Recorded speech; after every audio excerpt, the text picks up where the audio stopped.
Hello, my name is Mrs Lawson and I'm here to talk to you about GCSE textiles.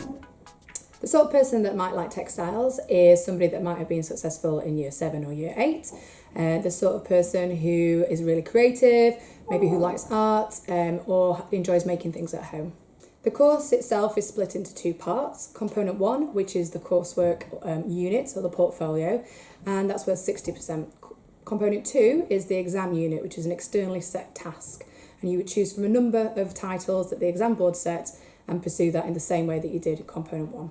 An example of the sort of title you might be set is something like tribal designs, where you'd be looking at tribal prints and you produce something based on that research.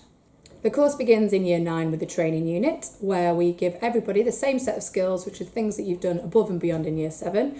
We do lots of fabric manipulation, we do lots of print work and dye work, and we start with a project called Everyday Object. In Everyday Object, we'll be looking at lots of different artists and designers, and we'll be pulling together some ideas that they've inspired us to use to create our own outcome. In years 10 and 11, you will produce 3 major projects, and that includes your externally set exam. Your externally set exam will be completed in your textiles classroom and will be 10 hours in exam conditions. The type of tasks you can expect to do in textiles are artist research homeworks. Now this can be artists or designers, and you would go away and have a look at the sort of work that has inspired them. This in turn should help fuel your own inspiration and help you create your own outcomes. During the course, you can expect to visit local galleries in Manchester, and also we do take all years to the Clothes Show, which was recently moved to Liverpool.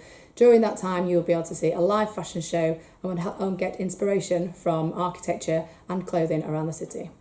If you'd like to find out more about GCSE textiles, or you'd like to see some more work, please come down and visit us in the art department anytime or during Options Week.